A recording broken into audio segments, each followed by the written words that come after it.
Hello students, in this video we are going to see the remaining part of the lesson, Unit 5 Lesson 1 at Do the Boys Hall. Okay, this was written by Charles Dickens, and Charles Dickens was one of the most celebrated writers in 19th century Britain. His novels like David Copperfield and Oliver Twist are based on his own childhood experiences. His other major works are Great Expectations, Bleak House, and A Tale of Two Cities. His work is notable for its realism, social criticism, and comedy. Okay, in the first part, we had seen about the life of students in the boarding school, their accommodations, their dining, okay, etc. Just we shall recollect some of the things which we had seen in the first part. The prime characters present in this lesson were Mr. Squires, Mrs. Squires, and also the teacher Nicholas Nickleby. And we had seen about the brimstone trickle. What is a brimstone trickle? Brimstone and trickle was a strong tasting tonic made of sulfur and molasses. In Victorian times, it was given to the children a few times a week in the morning to prevent common ailments like coughs, colds, and stomach problems.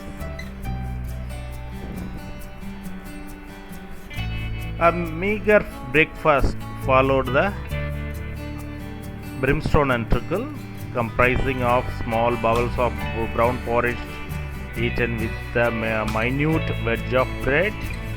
Nicholas too had this, along with a slice of bread and butter given to him by virtue of his position as a teacher. Okay. And the appearance of the students. They were faces that told of young lives which from childhood had borne cruelty and neglect.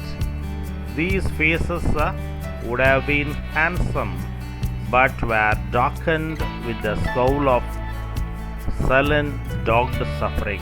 So the students in Do the Boys Hall suffered a lot at their young age.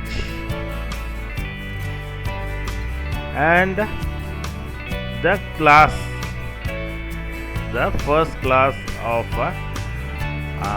Squires, Mr. Squires, and that was a English spelling and philosophy class.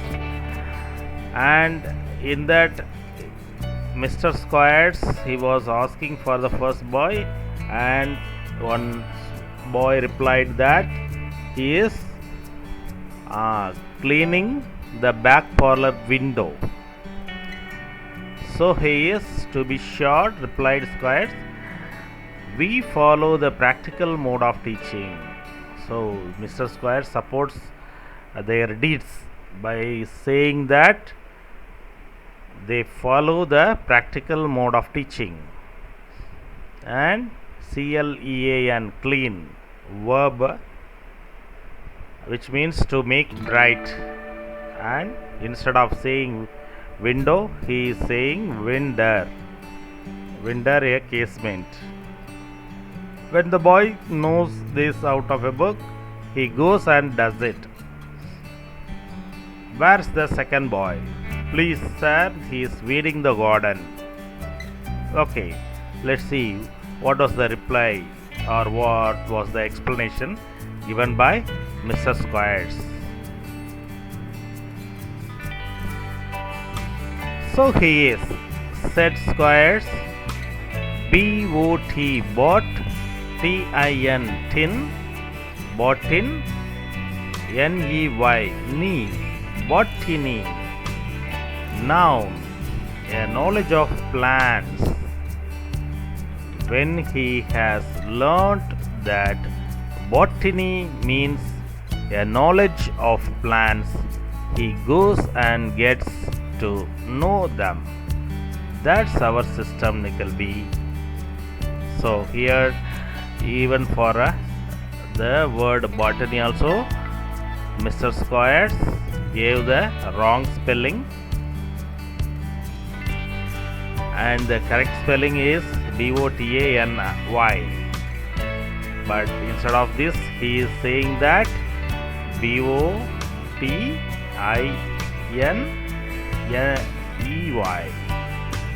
botany. Okay. Third boy. What's a horse? A beast, sir, replied the boy. Okay. So it is, said Squires. A horse is a quadruped, and quadrupeds Latin for beast, as everybody who understands grammar knows. As you are perfect in grammar, go and look after my horse and rub him down well, or I'll rub you down. Okay, so how Mr. Squires was ill-treating the students, we could understand.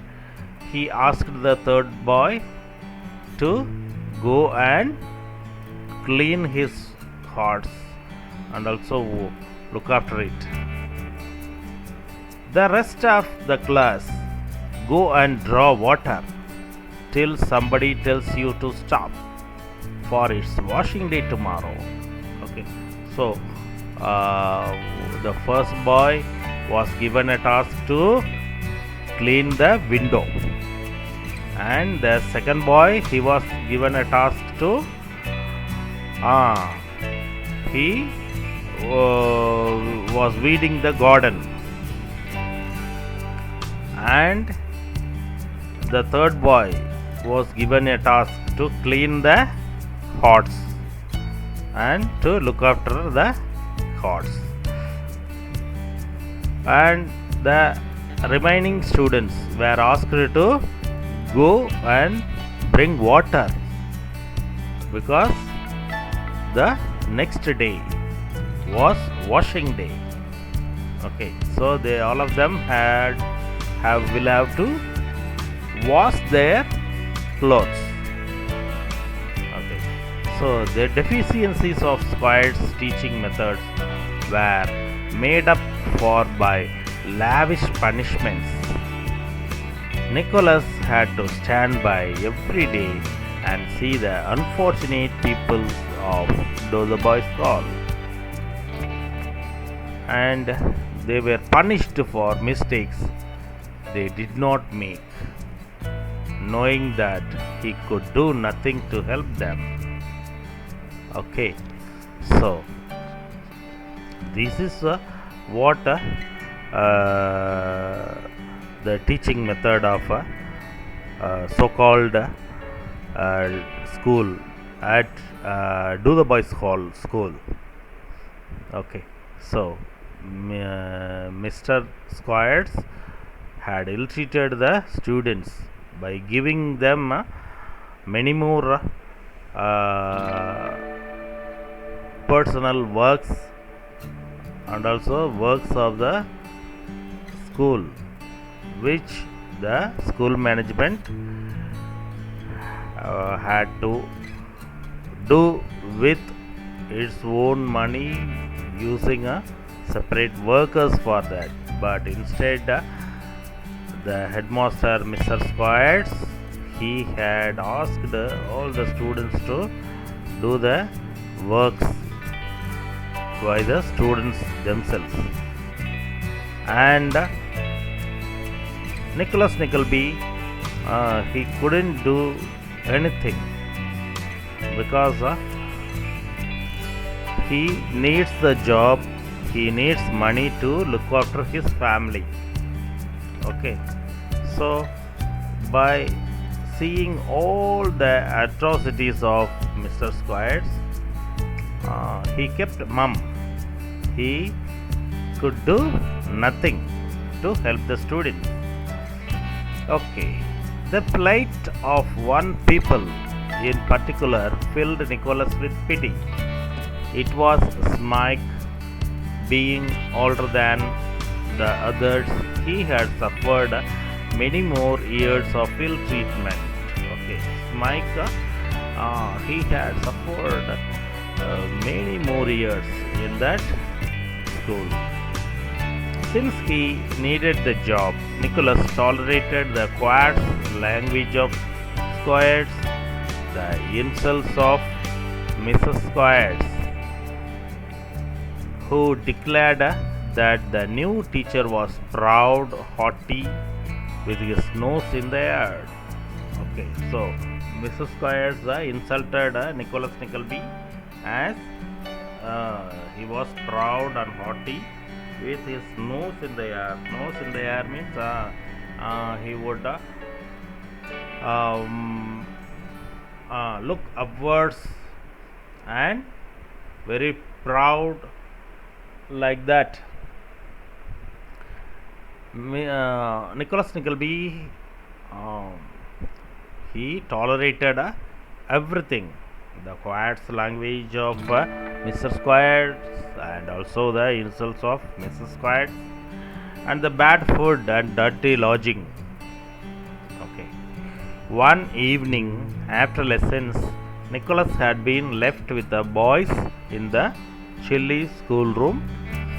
Supper was already done with a meal of bread and cheese served shortly after dark. Nicholas sat down by a small stove in the corner of the room. Okay.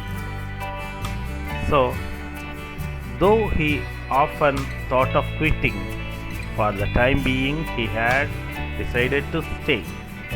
He hoped that by remaining he might do some good for the poor students. Okay, so Nicholas Nickleby was not interested in continuing the job. He wanted to quit, but he was thinking to help the students. Okay, he might do something good. Okay, he might do something good for the poor students. He noticed the upturned face of Smike, who was on his knees before the stove, picking up a few stray cinders from the hearth and putting them on the fire. Realizing that he was observed, Smike shrank back as if expecting a blow. So Smike was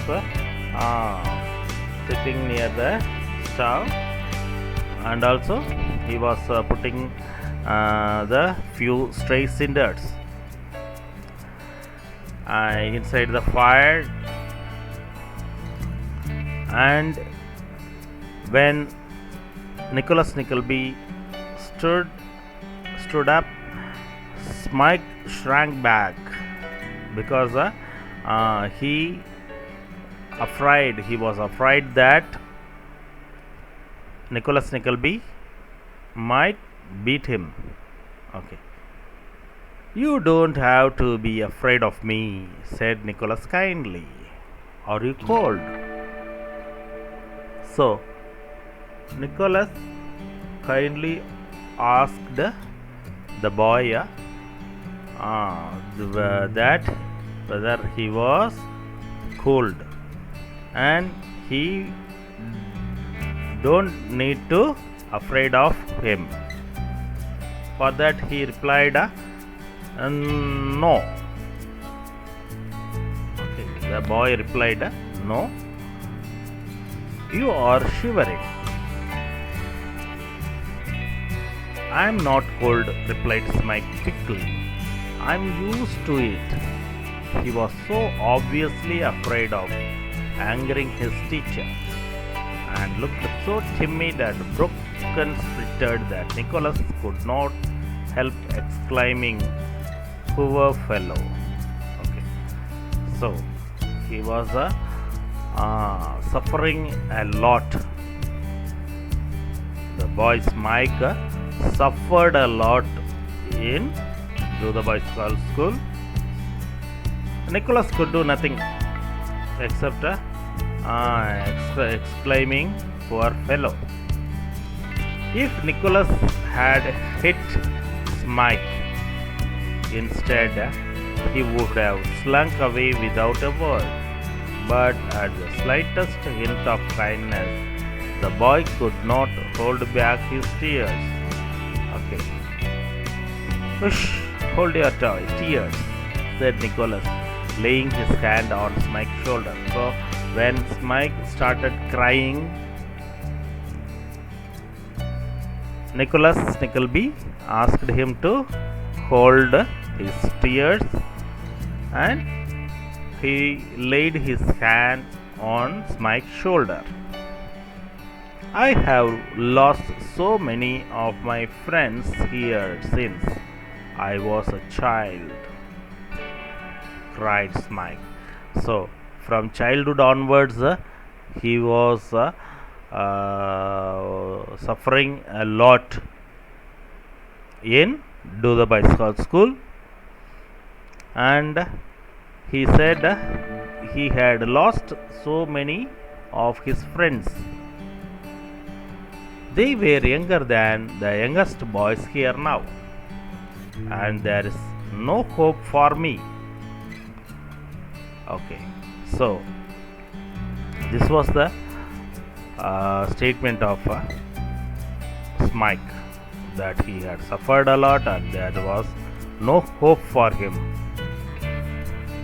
And Nicholas Nickleby supported him by asking kind words. "There is always hope," said Nicholas. He did not know what else to say.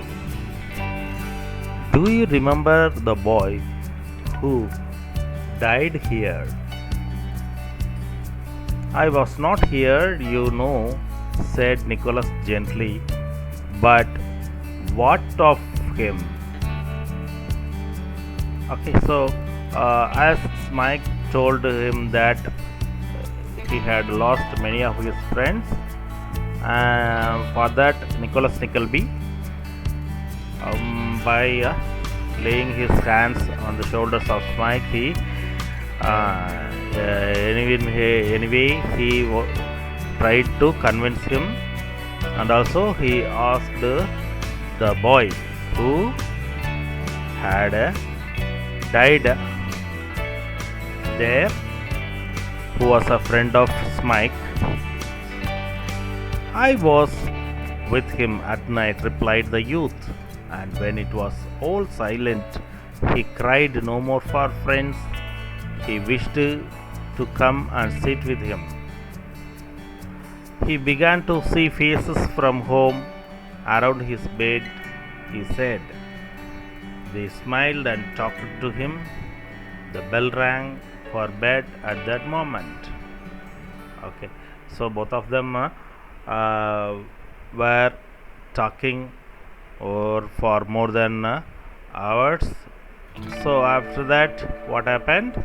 The bell rang for bed at that moment. Hearing the sound, Smike fell silent again and crept away as if to avoid being noticed. It was with a heavy heart that Nicholas went to bed that night.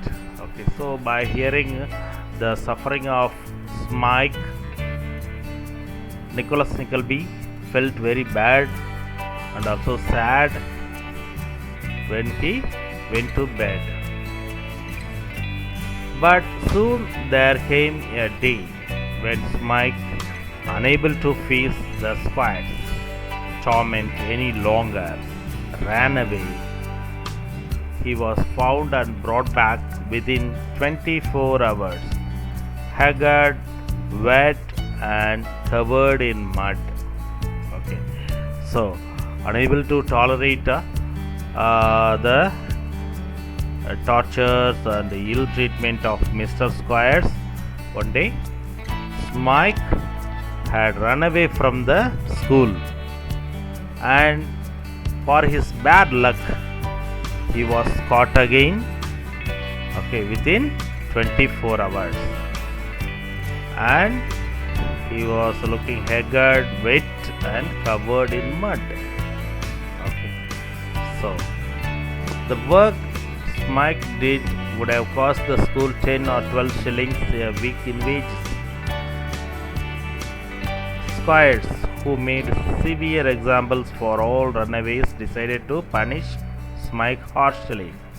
Okay, so the person behind all these atrocities was Mr. Squires, the headmaster, and he had decided to punish Smike harshly. At the first blow, Smike uttered a shriek of pain, and Nicholas started up from his desk and cried, "Stop! Touch that boy at your peril. I will not stand by and see it done." Okay. So, when Mr. Squires gave a blow to Smike, Smike uttered a shriek of pain because already he was very weak. He ran away from the place, and he was found and brought back again to that place. So already he was very weak. At that condition, this person, Mr. Squires, attacked him. Okay, as he wanted to punish him severely.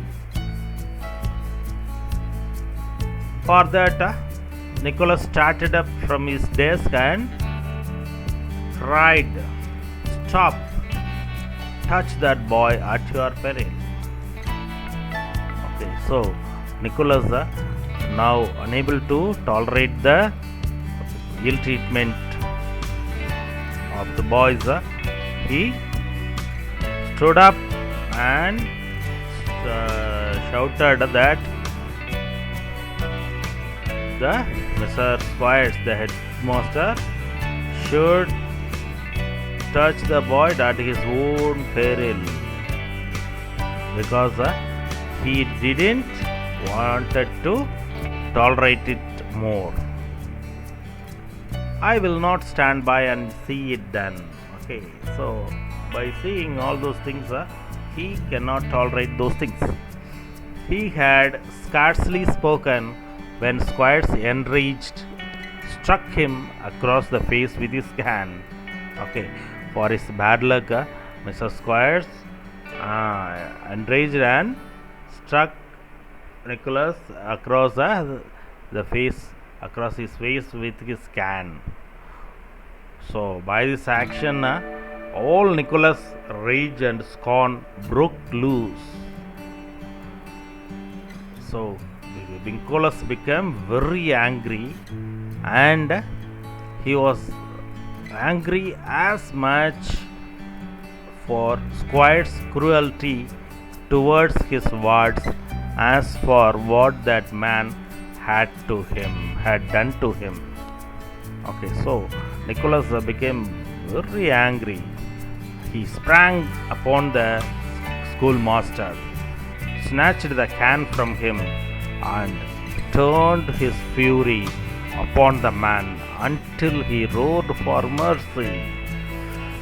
So, Nicholas Nickleby was unable to tolerate the torment of Mr. Squires. He snatched the can from Mr. Squires and beat him. Okay, he turned his fury upon Mr. Squires until he roared for mercy. Okay, Mr. Squires, he roared for mercy from Nicholas. Mrs. Squires, with many shrieks for help, hung on to the tail of her husband's coat and tried to drag him away, but to no avail. Eventually, Squires lay sprawled on the ground, stunned.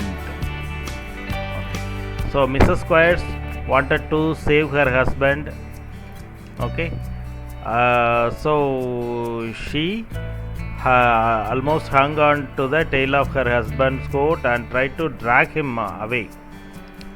But she couldn't do that.